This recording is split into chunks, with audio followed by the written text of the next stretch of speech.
Episode 68 of the State of the Old Republic podcast was originally recorded on February 12th, 2018.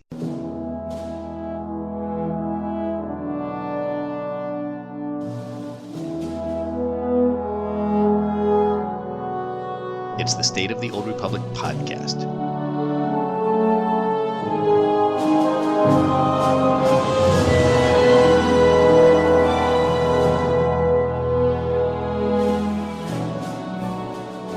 This week, it's the State of the Old Republic podcast, Caribbean edition. I'm down in St. Thomas and decided to come up for air, literally, I might add, and do a show.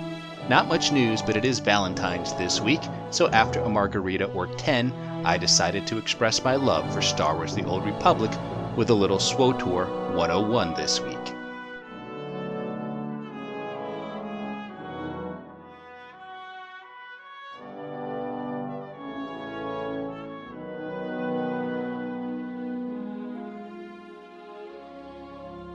And with that, it's time to make the jump to Lightspeed and check out the State of the Old Republic. Welcome to episode 68 of the State of the Old Republic podcast. I'm your host, Ted, and as you heard in the opening, I have another great show lined up for you today. As always, let's start with some announcements for the Old Republic. Not much to announce right now, but if you're looking to get your conquest on, BioWare has an updated schedule that runs through March, and it's as follows. February 13th, The Balance of Power. February 20th, Deathmark, which means Bounty Contract Week. February 27th, Total Galactic War. March 6th, the Rakghoul Resurgence on Corellia, which means the Rakghoul Plague event on Corellia as well. A quick update about my podcast schedule. As you heard in the teaser, I am down on the beautiful island of St. Thomas in the U.S. Virgin Islands. I have a teeny tiny place here and was finally able to get down and check it out post-hurricanes, and that's plural. In between diving, I saw Nurse Shark today, and drinking, I wanted to get an episode out to you. Now, if the roadmap is released while I'm still away, I may try and do another episode before I go home. Otherwise, episode 69, dude, will happen after I get back. So with that, let's slice the holonet and get to the news this week. The saying, no news is good news, does not apply to Star Wars The Old Republic. The lack of official news coming out of BioWare Austin has players worried to the point where one person asked, has Eric and the team kicked the bucket? Eric Musco let us know that no buckets were harmed in preparing the latest content for Star Wars The Old Republic. According to Eric, the team is working on getting our production plan locked down, getting the roadmap finalized based on that locked roadmap, and preparing for 5.8. As some others have said, we try not to scoop details from the roadmap too much, so it means we will be a little on the quiet side until that goes out the door. Fear not, I am still reading the forums every day. Keith and Charles tend to be in planning meetings a lot through January and February, so you will usually see less of them around this time. I know Keith still does his best to respond to PMs and the like, though. TLDR, we're alive, working on getting that roadmap action to you as soon as we can. The good news is Eric is still alive. The bad news is it means he's been ignoring my emails. Game Update 5.8 and the roadmap are next on the list, and both are likely to arrive mid-February, which is practically now.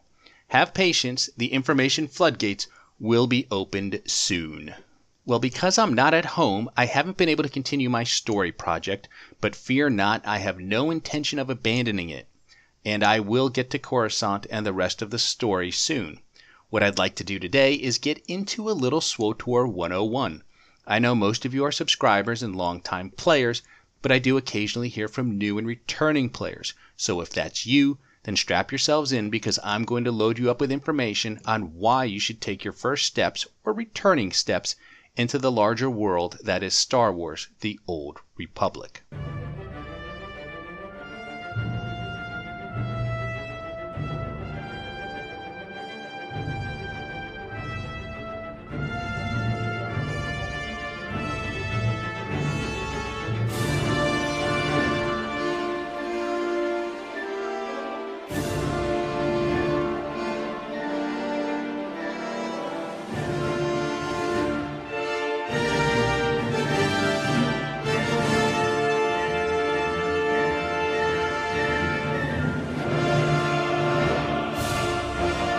That, of course, is the music you hear when you log into Star Wars The Old Republic.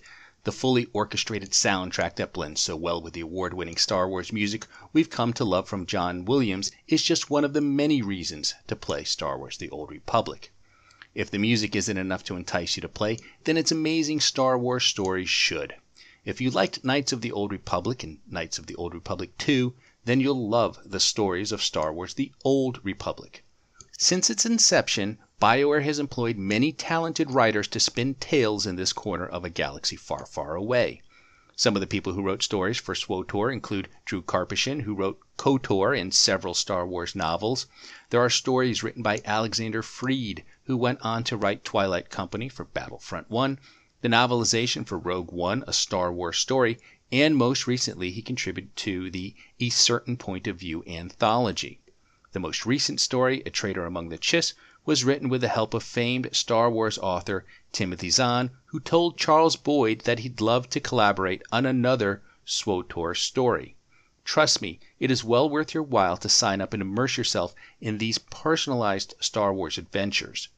I've been exploring these stories for 6 years, and I'm still discovering little details that I didn't notice before. The 8 class stories are so nuanced that you really need to experience them multiple times with both male and female characters. A lot has been made about the choices you can make within the stories, but what makes the stories truly great is that they are professionally voiced, wonderfully animated, and they're all about you. If you need just one reason to give SWTOR a try, it's the stories that should pull you in. Now, stories are just one of many activities available for you to participate in. Other things to do include flashpoints, operations, uprisings, war zones, ranked arenas, galactic starfighter, planetary heroics, daily areas, repeatable story chapters for Knights of the Fallen Empire and Knights of the Eternal Throne. There are galactic strongholds, conquest, galactic command, the Eternal Championship, special events that occur throughout the year, and even crew skills and the Galactic Trade Network. You can do all of these activities on multiple characters, and best of all, you can play the game the way you want. This applies to whether you're free to play, preferred, or premium, the new fancy term for subscriber. But this mostly applies to those who have an active subscription, and it mostly applies to endgame progression. Knights of the Eternal Throne fundamentally changed the way players look at endgame progression. Instead of having separate gear sets for PvE and PvP, the game now has a single set of gear that is used for both. Additionally, you can acquire that gear by doing any activity in the game. It's all part of the Galactic Command system, which is in a really good place right now. Whether you prefer PvP, group activities such as operations, or are a solo player that just likes daily areas, planetary heroics, and repeatable chapters, you can earn the same quality gear by doing any of these things. Granted, it will take a solo player longer to acquire the gear than someone who runs operations, but if you keep at it, it will happen. This is what I love about Star Wars The Old Republic. I'm not beholden to a routine. I can tailor my gameplay to suit my needs, and I've done just that. There are times where I've engaged heavily in operations in PvP and group play, and there have been times where I've been too busy to play with an organized group and have had to focus on solo activities. The best part about that is progression was merely slowed. It was never halted. The flexibility to play the game when you want, the way you want, while still earning the best rewards is one of many reasons why I love this game. If you are starting to think about giving SWTOR a try, there are 3 ways you can experience the game: free to play, preferred status, and premium, more commonly known as subscribing. Free to play costs you nothing and has been described as the greatest free trial in gaming.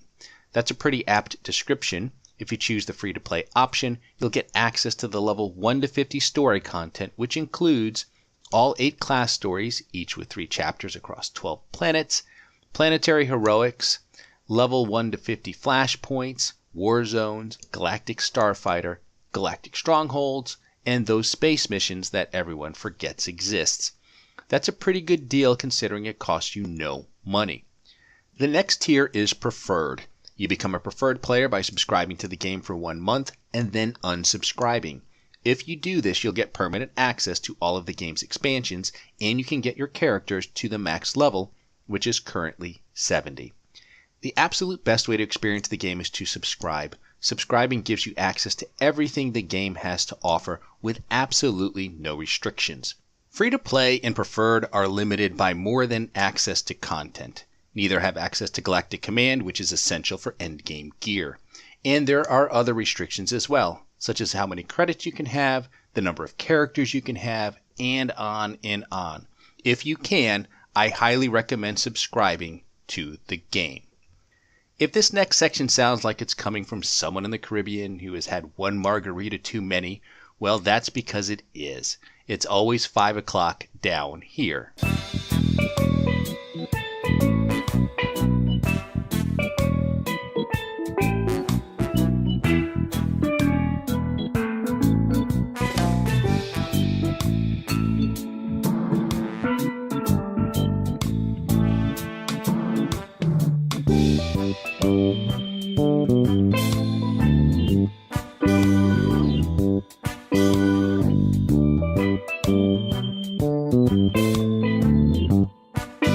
That music, by the way, is from Star Wars The Old Republic.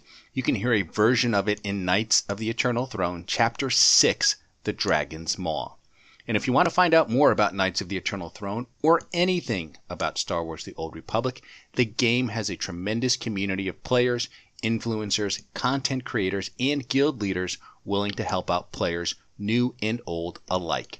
And it doesn't matter if you're free to play, preferred, or premium, they'll treat you all just the same. I've been a part of a few online communities, including ones for World of Warcraft and Star Wars, and the SWTOR community is one of the best around. Gulfies is the place to go for guides. The SWTOR subreddit is actually a great place to go for information and to see what issues are weighing on the minds of players. The influencers produce great content for the game. SWTORista has a wealth of videos for beginning players. Her series on war zones was invaluable in helping me get started in PvP. If you're looking for great commentary and news about the game, Bad Feeling Podcast, The Usual Podcast, Utini Cast, the Passionately Casual Podcast, and Corellia Run Radio, which have merged together, are great listens. SWTOR Central, Volk, and the SWTOR Guy produce great videos for the game. Zamzam runs a terrific blog site called MMO Bits. And beyond the influencers, there are plenty of other folks producing great content about Star Wars The Old Republic. Shintar's blog, Going Commando, and the Twitch show, The Council, are two of my favorites. It is one of the best gaming communities you'll find anywhere. Well, hopefully I've convinced you that Star Wars The Old Republic is well worth playing.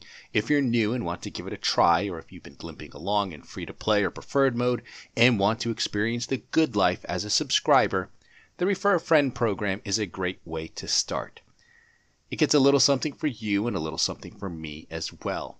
Now, everyone who subscribes to the game has their own referral link. It's a bunch of gobbledygook, so I'm not going to try and read it to you on air, but you can find mine in the show notes for this episode, as well as on SWTORpodcast.com and on my Twitter page at SWTORpodcast.